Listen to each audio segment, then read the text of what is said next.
안녕하세요. 기계공학과 1학번 진재호입니다. 저는 이번 학기에 Analysis of Optical and Mechanical Characteristics of Next Generation Semiconductor Exposure Equipment (EUV) and Research on Future Technology, 국문으로 하면 차세대 반도체 노광 장비 EUV의 광학 및 기계적 특성 분석과 미래 기술 연구라는 주제로 논문을 작성하고 있습니다. 오늘 발표의 목차에 대해 말씀드리겠습니다. 논문에 들어갈 EUV의 개발 과제에 대해 말씀드린 후에 저의 연구 진행 상황을 말씀드리는 순서로 발표를 진행하겠습니다. 이번 논문에서 다루게 될 또 다른 EUV의 개발 과제로는 진공 상태의 유지가 있습니다. EUV는 기본적으로 자연계에 존재하는 모든 물질에 대해 높은 흡수율과 낮은 투과율을 갖습니다. 그것은 공기에게도 마찬가지인데, 그렇기 때문에 극자외선 리소그래피 노광 장비 내부를 진공 상태로 유지하지 않을 경우 노광 공정에서 극자외선이 공기에 흡수되어 패턴 형성에 필요한 에너지를 공급받지 못하게 됩니다. 또한 일반적인 진공 상태가 아닌 EUV 기술에 적합한 고진공 환경이 구축되어야 하는데, 그 이유는 EUV 조사 시 진공 시스템 내 잔류에 있는 오염물질들로 인해 생기는 공기 중의 EUV 광자 흡수를 막아야 하고, 추가로 오염물질이 광학계에 붙게 되어 생기는 반사율 저하를 막기 위한 것입니다. EUV 리소그라피 장비 내에서 오염이 발생하면 이 오염으로 인하여 EUV 리소그라피 장비에 의해 기판 위에 전사되는 회로 모양의 심각한 문제를 일으킵니다. 따라서 고진공 상태를 유지함으로써 EUV 리소그라피 장치 내의 입자 오염을 최소화하는 것이 바람직합니다. 필요한 진공 상태를 구현하기 위해서는 진공 시스템 내에서의 탈가스를 강력하게 억제하고 충분한 배기 용량이 확보되어야 합니다. 따라서 진공 챔버 내부에 사용되는 물질의 양은 최소화하면서 사용된 물질들의 탈가스율 역시 매우 적은 물질들을 사용하여야 하며, 진공 부품들은 매우 높은 청결도를 유지하여야 합니다. 광학기 수명을 유지하기 위해 필요한 EUV 리소그라피 환경에서 오염 정도는 엄격하게 관리될 필요가 있는데, 약 7에서 10년 동안 반사율 손실률이 1% 미만이어야 합니다. EUV 챔버 내부에서 탄화수소의 분압은 10의 마이너스 9승 밀리바 이하여야 하고, H2O의 분압은 10의 마이너스 7승 밀리바 이하로 유지되어야 합니다. 진공 상태에서는 흡착되어 있는 물질들의 방출로 인하여 EUV 진공 챔버 내의 수분과 탄화수소의 부분압이 많이 증가될 수 있습니다.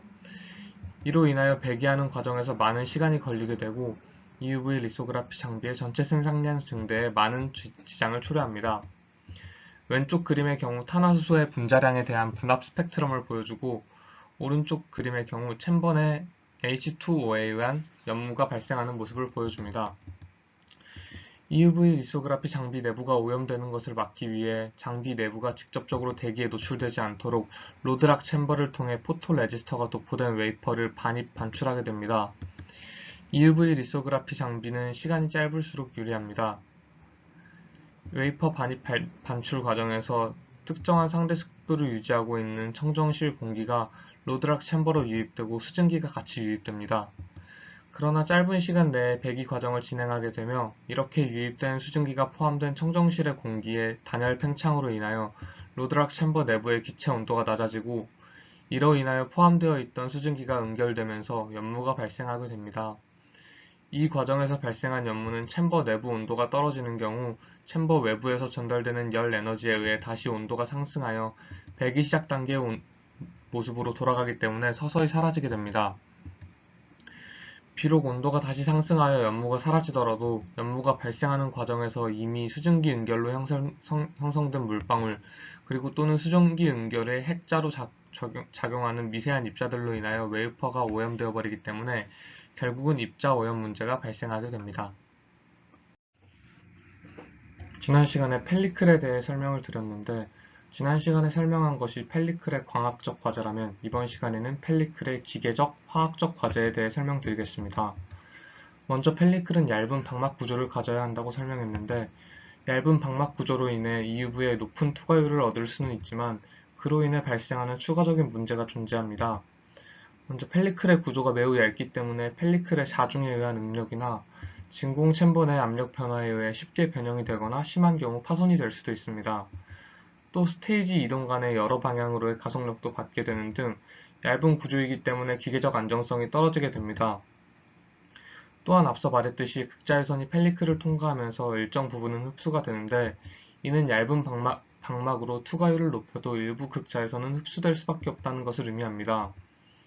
이렇게 흡수된 빛은 펠리클 내부의 온도를 높이게 되고 이로 인해서 열적 응력 또한 가해지게 됩니다.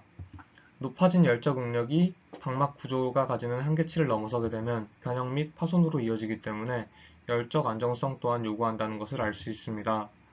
또 화학적으로 보면 극자외선 리소그래피 시스템은 펠리클의 세정을 위해 수소가스 환경에 노출됩니다.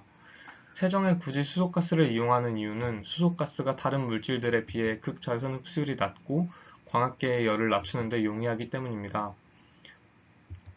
그런데 만약 극자외선 펠리클이 수소가스와의 반응성이 높다면 화학적 반응으로 인해 방막의 형태가 쉽게 변형될 것입니다.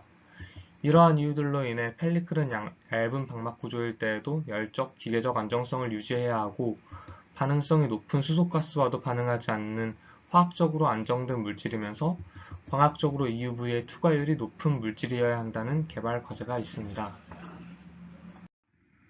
마지막으로 연구 진행 상황에 대해 말씀드리겠습니다. 현재 분석한 자료들을 바탕으로 EUV 관련 논문의 초안을 작성 중입니다. 개요와 초록을 모두 작성하였고 문제 해결에 관한 각 장의 소결론 부분, 논문의 대결론 부분을 제외한 모든 섹션이 작성이 완료됐습니다. 추가적으로 지도 교수님께서 논문에 들어가는 저의 생각이나 분석이 조금 부족하다는 피드백을 주셔서 문제 해결 부분에 관해 조금 더 분석을 진행 중에 있습니다. 이번 발표에서는 이러한 논문들을 참고하였습니다.